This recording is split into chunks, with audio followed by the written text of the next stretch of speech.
start the session. I have done the live streaming settings. So you can stop sharing, Dr. Kwan. Oh, yes, sir. Please start the session. Okay. Kwan, you can stop sharing the screen for some time. Thank you. Okay, thank you. Rest of the you can start. Yes, sir. We are live now. Please start the session. Okay. So I'd like to welcome you all to our last session of this year of our monthly webinars. And today we have Professor Kwan will be speaking on shoulder balance. We all have been waiting for this talk since the beginning of the webinar. So over to Dr. Ajoy Shetty to start with the proceedings. Good evening to all of you. Today is one of the important session, a topic of great interest, because we identify most of our patients with scoliosis when they come, apart from rib hump. One of the common things they do come to us with is shoulder imbalance. And how not to have a shoulder imbalance following surgery is what is very important. We have with us Professor Kwan. I'm sure most of you do not need any, know him, and he doesn't need any introduction. However, he is a professor and a head of the spine surgery unit at University of Malaya, Kuala Lumpur. He is the past president of the Asia Pacific Spine Society and the Malaysian Spine Society. He is a prolific researcher, done a lot of work on adolescent idiopathic scoliosis, and one of his favorite topics is shoulder balance. Without any further wasting time, I would like to invite Professor Kwan to deliver his lecture. Over to you, Prof. Yeah, thank you, Ajoy. So first of all, I would like to thank the Pediatric Spine Academy dear members, Dr. Ajoy, Dr. Abhay Nene, Dr. Appaji, Dr. Bhavuk, and Dr. KV, Dr. Pankaj, Amit, and Arjun for the invitation.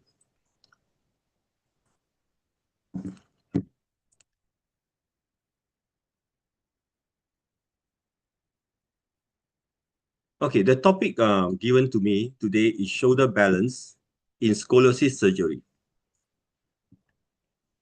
No conflict of interest. So, as we know, the goals of scoliosis surgery is to correct the deformity and achieve solid fusion with minimal morbidities for safety reasons. We try to feel shortest possible to preserve maximum function, and lastly, a well-balanced spine. This including coronal, sagittal, axial plane for cosmesis purposes. In the coronal plane, it's very important to make sure a good trunk balance, a good shoulder balance, and neck balance. And certainly, after scoliosis surgery, we would like to avoid a disaster like this, which is the post-operative shoulder balance. So therefore, we come to the topic today, a shoulder balance in scoliosis surgery. Before I proceed to talk about shoulder balance in scoliosis surgery, I would like to share some of the philosophy behind balancing something. Balance is not something that you can find, and it's something that you create. For example, while you're performing balancing stone. As we know, when we perform balancing stones, there are two important elements in order to achieve the result of a balanced stone. First, we need the contact point. And once you got the contact point, we require a proper tilt angle for the stone to balance. And if we look at scoliosis and balancing stone, the concept is approximately the same. For years, we know the contact point, both the UIV and LIV very well. So the question now is, how about the UIV and LIV tilt angle? So what are the proper LIV and UIV tilt angle? Today, we have publication from literature guiding us how to calculate this UIV and LIV tilt angle. And in this lecture, hopefully, at the end of the lecture, I'm able to share with you this concept of calculation of the UIV tilt angle to achieve a good shoulder balance. What is post-operative shoulder imbalance? in structural main thoracic curve Lenke 1 or structural proximal thoracic curve Lenke 2. Overcorrection of the main thoracic curve will result of upward left shoulder. This will result in a post-operative shoulder imbalance. This is not something new. Winter have reported 30 years ago that overcorrection of main thoracic curve beyond the spontaneous correctability of the proximal thoracic curve will result in undesirable asymmetric neck along with the ugly trapezius prominence and shoulder contour.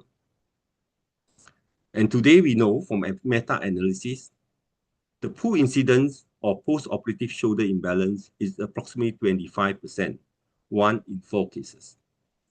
And PSI patients have been reported to have a poor satisfactory outcome. Types of shoulder imbalance. At this point, we already have evidence from literature showing that there are 2 types of shoulder imbalance. Hill and colleagues are the first who describe the outer shoulder height and inner shoulder height in AIS patients. This concept was later popularized by Ono and colleague, which had described there are 2 distinct types of shoulder imbalance: a lateral shoulder imbalance and medial shoulder imbalance. Lateral shoulder imbalance is reflected by clavicle angles, whereas medial shoulder imbalance is reflected by trapezial prominence, correlate well with T1 tilt and first rib angle. However, if you look at the medial shoulder imbalance and you extend the X-ray or the clinical photo upward, one will see there's another component called neck tilt. Our published data show that medial shoulder imbalance and neck imbalance has a significant correlation with T1 tilt and the new parameter called cervical axis. Whereas lateral shoulder imbalance is a totally different issue, which correlate well with clavicle angle and radiological shoulder height. So in summary, types of shoulder imbalance nowadays can be classified into lateral shoulder imbalance, evidenced by clavicle angle and RSH, medial shoulder imbalance, characterized by radiological parameter T1 tilt and first rib angle, and lastly, associated with neck tilt, where the radiological parameter is cervical axis. So let's relook the current recommendation for UIV selection in this group of patients. Numerous studies have reported the importance of the UIV selection in achieving a good shoulder balance. These are the published literature that commonly used to select the UIV selection. In the main thoracic curve, mainly Lenke 1, T3 will be preferred choice of UIV selection. Whereas in the proximal thoracic curve Lenke 2, T2 will be preferred as a selection for the UIV. However, studies also show that UIV selection alone is not a definitive solution for preventing post-operative shoulder imbalance. Birch and colleagues have reported, despite using the existing algorithm that we discussed previously, the author could not identify a set of UIV selection that can accurately predict PSI. So these are some examples that I corrected. Post-operative shoulder imbalance can occur irrespective of the UIV selection. You can stop at T6, T4, even up to T2. Medial shoulder imbalance and neck may still occur. So what does it mean? It means that beside an appropriate UIV selection, there is another important factor which contributes to post-operative shoulder imbalance.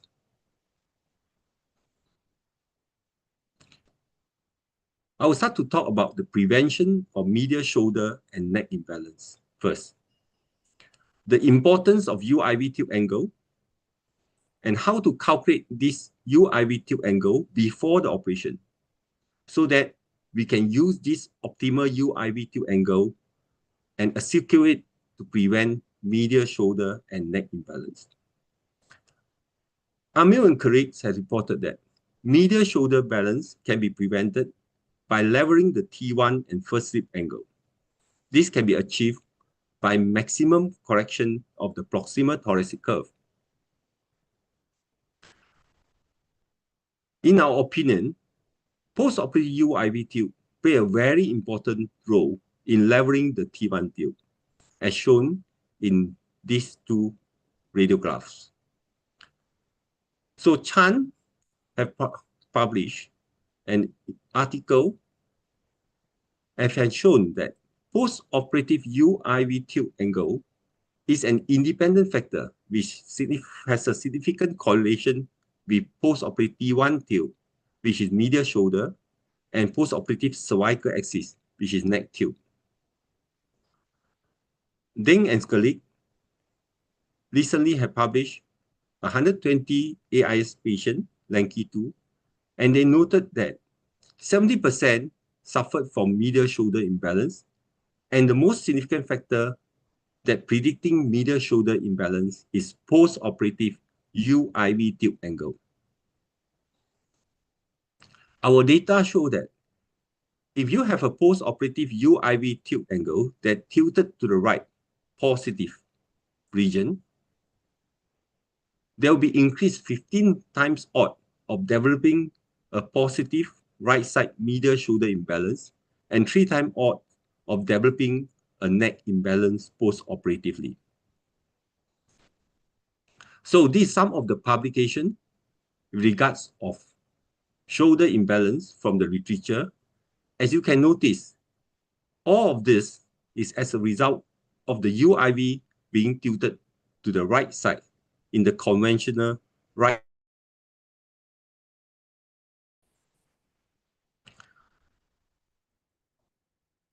So the issue is how to solve this problem.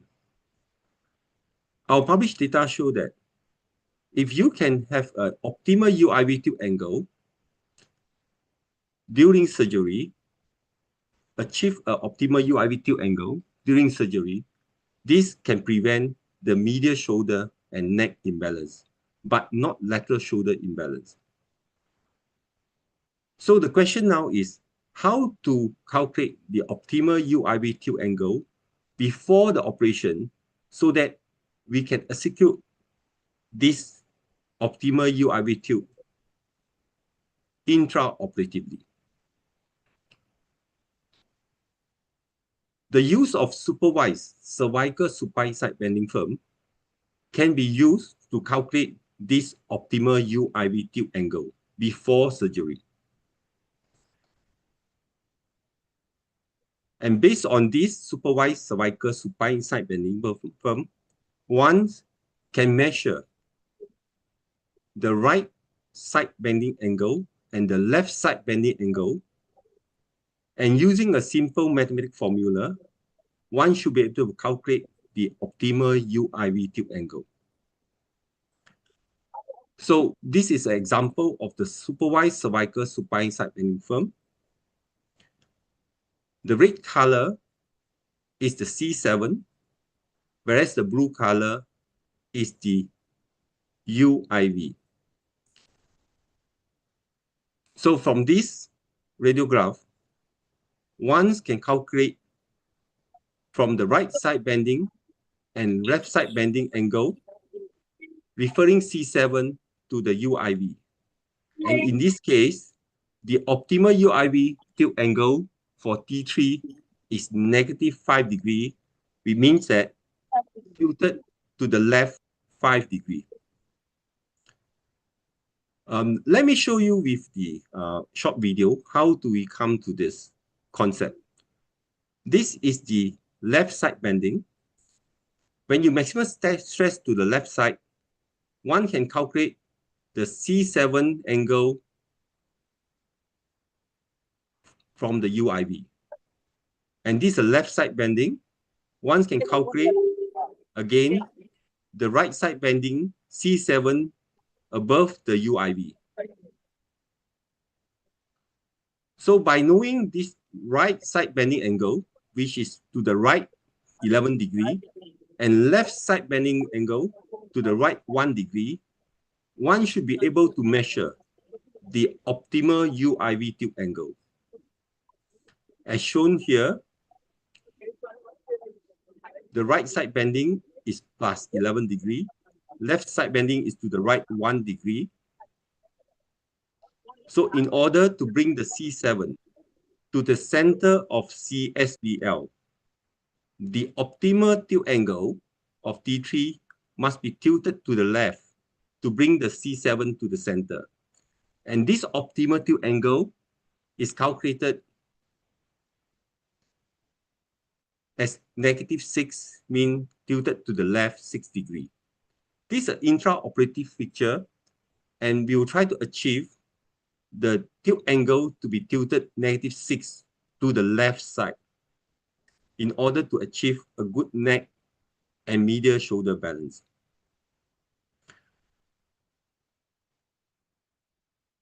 So now I would like to share the surgical strategy that used in our center with the illustration of 3 cases.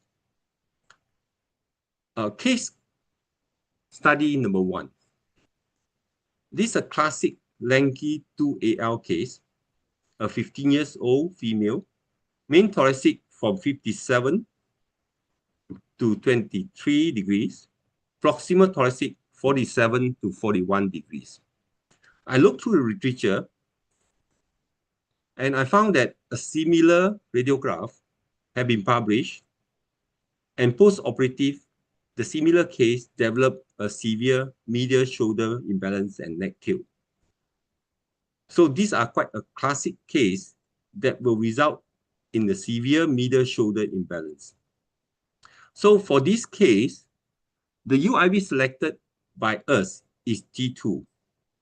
So how do we calculate the optimal UIV tilt angle T2?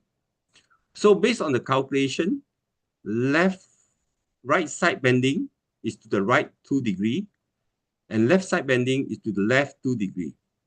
So therefore, the optimal UIV tilt angle for this case, our case, should be at 0 degree.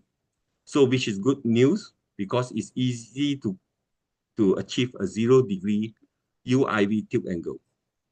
So this is our plan. We put 4 screws and at the proximal and distal foundation, and alternate pedicle screw in between the proximal and distal foundation.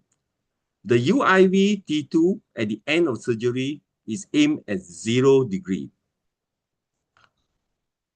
So under general anesthesia, we will put a crossbar and to try to measure the UIV tilt angle before the surgery. The UIV tilt angle under GA before the surgery using the crossbar is +7 degrees to the right. And our aim of the surgery based on calculation, the final post-operative UIV T2 tilt angle target must be at 0 degree. So how do we achieve this? So the surgical strategy listed are maximal correction of the proximal thoracic curve, followed by harmonious correction of the main thoracic curve, and occasionally we will perform letting go of the main thoracic curve if the proximal thoracic curve is too stiff. And finally, most of the time for severe lanky 2, we may unify the main thoracic and proximal thoracic curve into a single thoracic curve. So again, under GA is +7 to the right 7 degree. At the end of surgery, we like to achieve the UIV T2 final target 0 degree. So I will illustrate it using a diagram and also a surgical video. Please pay attention on the yellow UIV tilt over here. So let's begin. So the UIV tilt begins with the +7 degree to the right. We usually insert the right rods first to address the concave of the proximal thoracic. So the first, we have to bend the rods. We measure the rod, and this is how we bend the rod. Hyperkyphotic for the proximal thoracic, a straight depending on the main thoracic straightness, and slightly kyphotic at the end over the thoracolumbar-lumbar junction. The hyperkyphotic and the kyphotic bending is to create a high rod contouring angle. So why a high rod contouring angle is important? A rod contouring angle over the proximal and distal portion of the rod is important to reduce the pull-out force from the UIV and LIV screws. Practically, by having a high RCA, one should be able to transfer the pull-out force, all right, from the UIV and LIV screw to the screw before the UIV and LIV screws, as shown in this video. So the reduction mainly performed over the screw before the UIV, and so therefore the UIV will have a soft landing.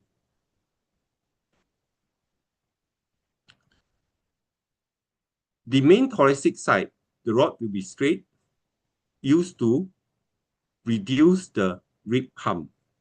And occasionally, we actually leave the screw proud so that we can further compress and reduce the rib hump. So when the rod inserted over the right side and correction of the concave proximal thoracic, once we will notice that just by inserting the right rods, the UIV tube from +7 will reduce to +4. Following that, we will distract the concavity of the proximal thoracic curve to bring the UIV maximally to the left side. This is done by tightening the UIV screws, and following that, using a compressor as a distractor to distract the proximal concave thoracic curve. And now you notice that by doing maximum distraction of the concave of the proximal thoracic curve, the UIV tilt angle has gone to the negative zone. If you feel that the UIV tilt is still not enough for this case, one may let go the spine. So letting go of spine means that it's further bending the rods to bring the UIV to the more negative region. And once this is done, reduction and compression on the convex main thoracic curve is performed to achieve a coupling effect and to cantilever the rib hump downward.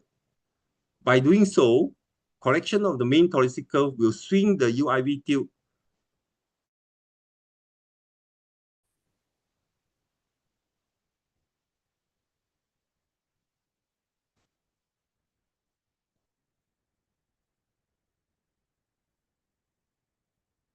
So once the reduction and compression of the convex side is done, next is that we will start to insert the left rods.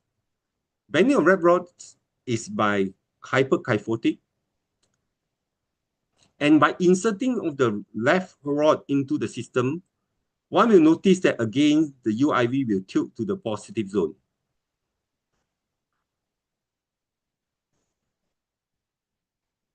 But this issue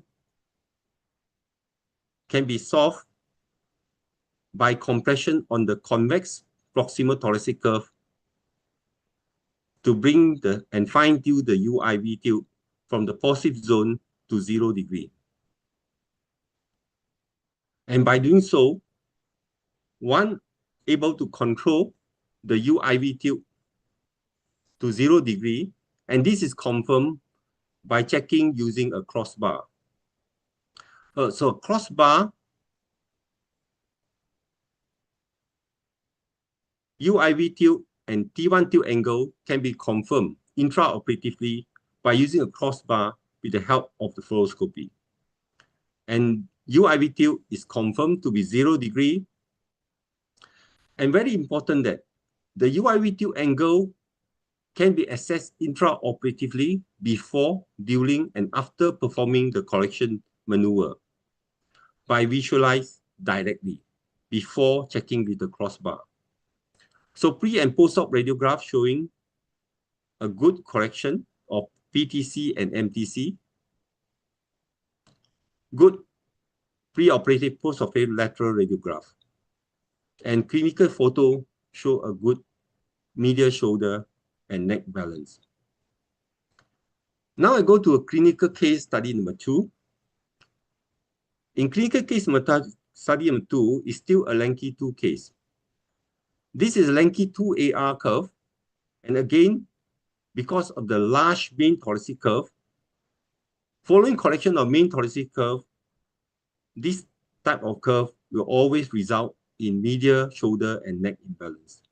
In this case, main thoracic 65 corrected to 34, proximal thoracic 37 to 29. Conventional UIV and LRV selection is T2 and L3. So we calculated the optimal UIV tilt angle for T2 is 0 degree, so easy to balance. However, we noticed that for this case, T3 optimal UIV tilt is -5. And we think that it's feasible, all right, to stop at T3 instead of T2. So the calculation of optimal UIV tilt angle for this case at T3 is right side bending 10 degree, left side bending 0 degree. So therefore, the optimal UIV tilt angle is -5 degrees. So our selection is UIV T3, tilt angle -5 to the left. So before correction under general anesthesia, the UIV tilt angle is +5 to the right. And surgical strategy is the same as the case number 1. After correction, the UIV tilt angle is -5 to the left. We further confirm with the crossbar to make sure UIV T3 is -5 degree to the left and T1 tilt 0 degree. This is a pre-op and post-op 18 months follow-up, and the T3 tilt is still at the negative zone, and the patient has a good medial shoulder, neck, and lateral shoulder balance. So we are able to achieve this and avoid these imbalances. So for completeness sake, let me share with you a clinical case study of a simple Lanky 1 flexible. So for this case, it's a 16 years old, Lanky 1 AN, main thoracic 56 to 13 degrees, proximal thoracic 12 to 7 degrees. In this case, we selected UIV as T3, and the calculation of the optimal UIV tilt angle T3 is as follows. Right side bending 9 degree, left side bending -1 degree. So therefore, the optimal UIV tilt angle for T3 is -4 degrees. -4 degrees means 4 degrees tilted to the left. So our school planning followed by the UIV T3, the target is -4 degrees at the end of the surgery. Under general anesthesia, because it's a Lanky 1 flexible case, the UIV T3 tilt angle is -17 degrees to the left. And this is totally different from the case 1 and case 2 that I shared before, where the under GA is at the positive side. So our aim is to achieve a final target -4 degrees to the left. So the strategy is totally different. In this case, we maximize the correction of the main thoracic curve to achieve the targeted UIV tilt angle, so that we can get -17 to the left UIV tilt to achieve -4 degree UIV tilt angle. How do you achieve this? Again, we look at the yellow UIV tilt angle. Under general anesthesia, it is tilted to the left 17 degrees. So to bring it to -4 degrees, so what we need is to insert the left rod in, just like any standard reduction of the main thoracic curve scoliosis. By inserting and distracting the concave main thoracic curve, one should be able to bring the UIV tilt angle from -17 most likely to -7 degrees, for example. Following that, we can insert the right rod, convex rod, over the main thoracic to further compress to bring the UIV tilt angle to the targeted region. In this case, it's -3 degrees. So we put a crossbar to check the T3 UIV tilt angle, and the UIV tilt angle in this case is -3 degrees. And pre and post-op COP angle correction, lateral view pre and post-op, and clinical photo pre and post-op. Now I would like to go to lateral shoulder imbalance. For lateral shoulder imbalance, at this point, we do not have a solid solution. Akil and Carrick have reported that 28% of normal adolescents have asymmetry shoulder. How to achieve a lateral balanced shoulder post-operatively remain unclear. Brooks and colleagues have reported that even selection of T2 UIV does not guarantee a post-operative shoulder balance, RSH, which represent lateral shoulder balance. Why we have difficulty correcting lateral shoulder balance? Reason being that it's impossible to manipulate the T1 or T2 and hope that we can affect and change the posture of the lateral shoulder region, which is located far away from the spine. So, are there any solution for lateral shoulder balance? At this point, the answer is no. But what we know is that lateral shoulder asymmetry changed significantly from pre-op up to 6 months post-op surgery. And majority of patients will have improvement in their lateral shoulder balance in 2 years post-operatively. Professor Masumoto has published that distal adding on may be a form of compensatory mechanism for PSI lateral shoulder imbalance. Conclusion. At this point, we know that there are 2 types of shoulder imbalance: lateral shoulder imbalance and medial shoulder imbalance, which occur together with neck tilt. For lateral shoulder imbalance, it can occur in normal population. Spontaneous correction can occur during post-op follow-up. Distal adding on might be a form of competitive mechanism that help medial shoulder imbalance together with neck tilt. Beside UIV selection, an optimal UIV tilt angle is important to level the T1 tilt. So for this issue, nowadays, we already have evidence from literature how to select the UIV selection. And with the proper UIV tilt calculation, one should be able to avoid the post-operative shoulder imbalance in scoliosis surgery. Again, thank you very much to the Pediatric Spine Academy India for the invitation.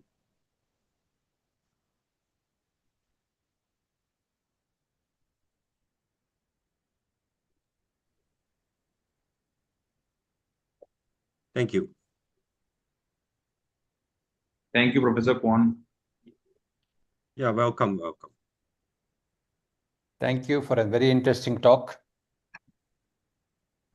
and the effort taken by you to make it simple and understanding. Welcome. KV? Professor Kwan, that was an absolutely amazing talk. I loved every minute of it. It was really beautiful. Can I ask some questions? Yeah, sure. So one of my question is, how accurate are these measurements? I mean, um, even with digital measurements, variability of 1 degree, 2 degrees, 3 degrees, 4 degrees is, I mean, how accurate is it? Because how reproducible is it is? Because many of your measurements, I can understand a 17 degrees, a minus 17 degrees being close to reproducible, but a minus 1 degree or a minus 3 degree, 4 degree, 5 degrees, how reproducible it is.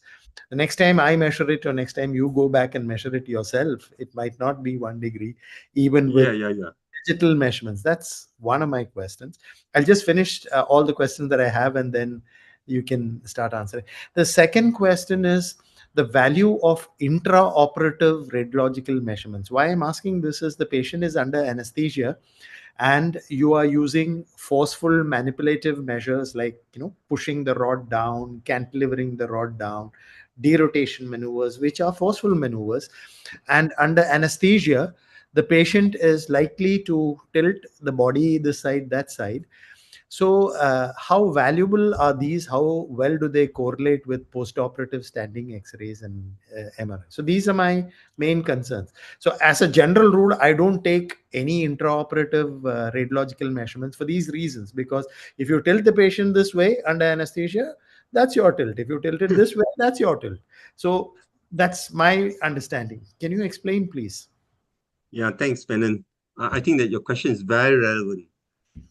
So for the first question is that I'll go to the second question first. How reliable is the UIV tilt angle and LIV tilt angle under general anesthesia, and compare with post-operative UIV and LIV tilt angle? We actually did the research, and that was published, I think, about 7-8 years ago. We found that the correlation of the UIV tilt and LIV tilt angle under general anesthesia correlate very, very well with post-operative UIV tilt and LIV tilt angle. And this was published in the Clinical Spines Clinical Surgery, CSS. So we strongly believe that whatever you measure from the under GA using the crossbar will be representative post-operatively. That is for your question 2. For your question one is how is the intra and inter-observer reliability for measurement of the UIV tilt angle. We actually did a study when we published the paper. The reviewer requests us to answer the same question. So we run through the intra and inter reliability to measure the optimal UIV tilt angle. And surprisingly, the tilt angle is 0.8 above. Yes, very, very good. For those, we have this scoliosis operative course back in our hospital, and every 2 months. And when the participant come over, we always divide the participant, give them cases for them to measure the angle, and at the end we compare the angle. Surprisingly, the error maximum error is 2 degrees. So that brings a very important point. When you calculate the optimal tilt angle from the left and right side bending x-rays, you have a target to work on. Let's say you have a T3 that's supposed to tilted to the left 5 degrees. Plus and minus 2 degrees is not an issue. But what the surgeon need to know is you cannot park a UIV T3 that's supposed to go to left 5 degree, you park it the opposite right 5 degree. That will end up with a disaster medial shoulder. Can I ask one more question? Yeah, sure. In the case number 2 that you showed us, the Lenke 2 curve, Yeah. where you would normally have selected a T2, but instead of that, you selected the T3 as the UIV. Yes. So my question is, I mean, there's no real value in saving a motion segment in the thoracic spine. Yeah. Why did you really go to T3? I mean, if you had gone to T2 in that example which you illustrated, you just needed a dead horizontal T2. Yes. Instead of which you went to the T3 where you had to adjust the tilt a little bit, which is a bit bigger exercise. Yes. Why would you do that? Thanks, V Menon. Actually, it's very rare for us to go to T3. The reason that case is because the T3 pedicle is very big.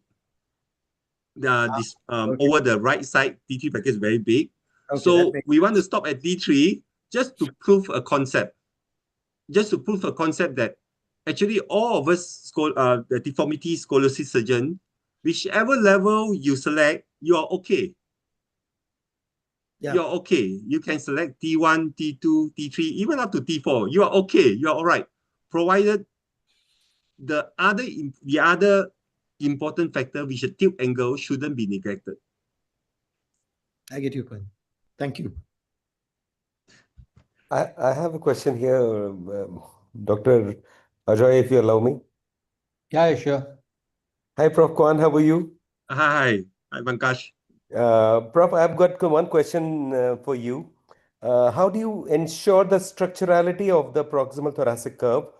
Because I saw in your case 1, case 2, the lateral shoulder height or the lateral shoulder radiographical angles or the clinical angles were similar.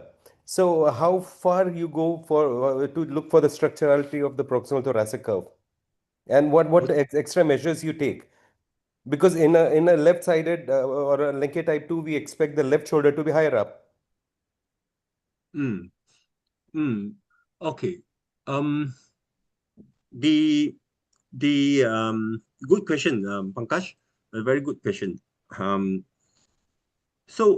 In our center, the problem with us is that we perform a physician-supervised cervical supine side bending firm. It means that we send the doctors to the radiology department and forcefully, bend their neck to make sure the proximal thoracic curve are properly bent before the X-ray was taken. So it's a physician supervised.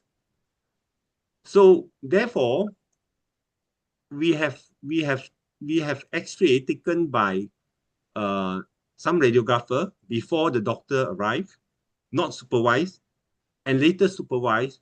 What we found is that is an unsupervised X-rays, the proximal thoracic curve can be 30 degrees. But with the supervised proximal thoracic curve, it can be 20 degrees. There's so much difference. So in our center, this case will be classified as Lenke 1 stiff.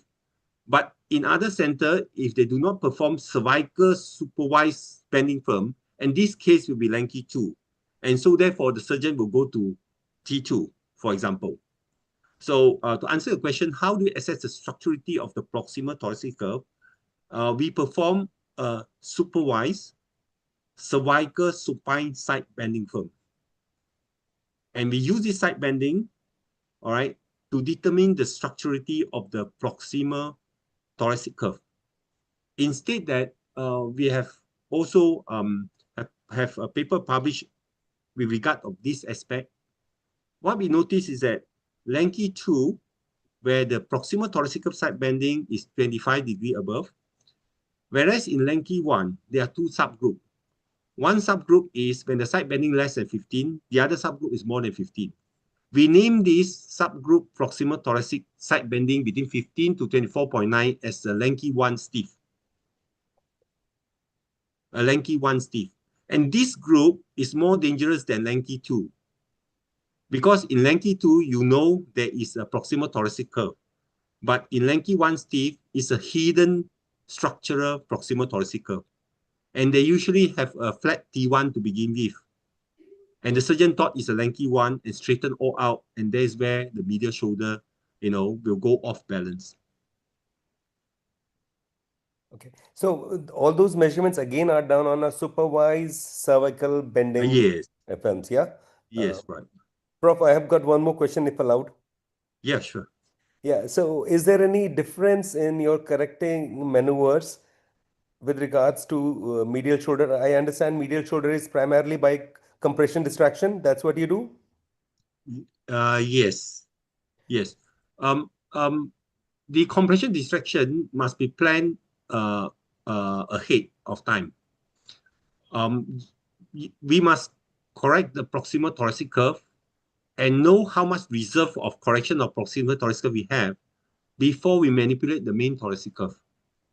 Because once you manipulate the main thoracic curve, beyond the ability of the proximal thoracic curve to compensate back, then when you check an X-ray, the whole shoulder is off, then you practically have to revise the whole construct again.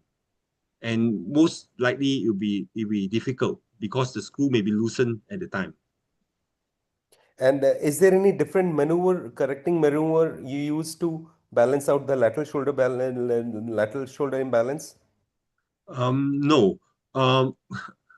At this point, we do not have any maneuver for lateral shoulder balance.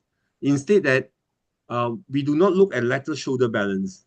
Reason being that the lateral shoulder has so much reserved motion, first of all. And sometimes, as you know, I think Menon have published the discordant shoulder. Occasionally, you have a lanky 2 with the T1 that tilted to the right, but the lateral shoulder is reversed. And we notice that it's quite common in lanky 2. It's up to 30-40% in lanky 2 cases. You have the T1 that's tilted to the right, whereas the lateral shoulder tilted to the left, and it's discordance. So in that case, in those are cases, we don't do a lateral shoulder to choose our UIV per se. We still look at the medial shoulder. But somehow, our data show that the lateral shoulder will find its own way to balance back. Is there, I mean, like, it does what do you call derotation of the proximal thoracic help you correct the lateral shoulder? I'm just asking you, and you have any experience in that? Yeah, a very good question, because I still remember Arvin mentioned about this before. So I looked through literature. What I noticed is that actually Professor Suk had published a paper that he tried to use derotation of the proximal thoracic curve and hopefully reduce the harm, and so therefore reduce the medial shoulder imbalance as well as lateral shoulder. And what the result shown that is actually derotation does not help in this aspect. Derotation of the proximal thoracic curve. Prof, I got just one last question, and then I'll be off. Fine. Yeah. So we expect a Linke 1 having a post-operative residual shoulder imbalance to correct. We have a proximal thoracic curve, which may kind of can compensate at 2 years, as you rightly said. But in a Linke 2, where you are getting all the correction intraoperatively and you don't have anything else to compensate higher up. Yeah. How do you expect it to get better at 2 years, as you were trying to say, the lateral shoulder balance? Oh, it's a very good question. Yeah. My colleague, Professor Chu, had published a paper in the Spine journal, if you're not mistaken, about the conformity of the shoulder. So what we noticed is actually in 5 years follow-up, main thoracic curve cases, the medial shoulder are very constant. It will not change. If let's say if you're good, it will remain good. If you're bad, it will remain bad. It will not change. I mean, for obvious reason, because you stop at T2, T3, so therefore it's pretty stable. But for lateral shoulder, the answer is no. It's not. It doesn't remain constant. So, how to solve a lateral shoulder issue? The answer is at this point, we do not have a solid or strong evidence, all right, to overcome this issue. What we know is that spontaneous correction can happen, all right, and our data show that too. Spontaneous correction can happen, and it's not stable. Means that sometimes it can be right side up, sometimes left side up. So depend on the follow-up period. Whereas the medial shoulder is pretty stable. However, the Hong Kong U have published another paper, very interesting. It said that in the event your T1 tilt is tilted 10 degrees or more, if I'm not mistaken, mean you have a very severe medial shoulder, 10 degrees or more, then your lateral shoulder will set in. And this lateral shoulder will not correct.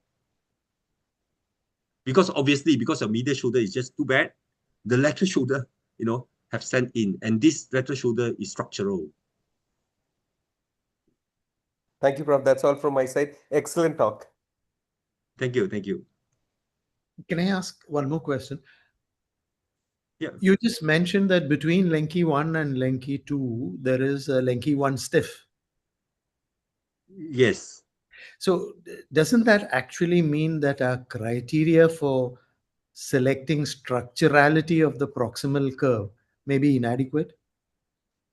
Proximal thoracic curve. Yes. Whatever criteria we are currently using for determining the structurality of the proximal thoracic curve are probably not adequate. That's why you have between the Lenki 1 and Lenki 2, there is a Lenki 1 stiff, as you described. Yeah. Yes. Our data show that the issue is like what Pankaj had mentioned just now. The way we assess the structurality is different from another center. So we are using a supervised cervical supine side bending firm. So to assess the proximal thoracic curve maximally. So based on our data, so we think that the current recommendation may not be adequate as suggested by KV, by you. Reason being that some of the Lenki 2, you actually can stop at have to go to T2, to make the surgery easier. So the reason is because of the tilt angle. If you surgeon certainly do not want to stop at the UIV, where the tilt angle is to the left 10 degrees, because it's so much difficult to create the 10-degree tilt at the end of the surgery. So you rather go up one level higher to bring it to -3 degree, or even another level higher to become 0 degree. Because the higher the go, the more horizontal will be the tilt angle. Yeah, understandable. Thank you very much indeed. Welcome. Any questions there in the Yes, so we have Dr. Kwan, we have YouTube live that's going on, and we have one question from Dr. Atif. He's asking that do you do extra cervical side bending films for all, or it is just a part of your routine whole spine bending X-rays at your institution? Oh, thank you. Yes, we actually perform the routine whole spine bending. So it's not only the cervical, it includes the thoracic and lumbar supine side bending. It means that the whole bending are in one firm. So it's not a separate firm.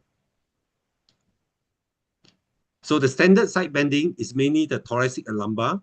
So the physician will be there to ensure that the cervical bending are being included into the bending firm.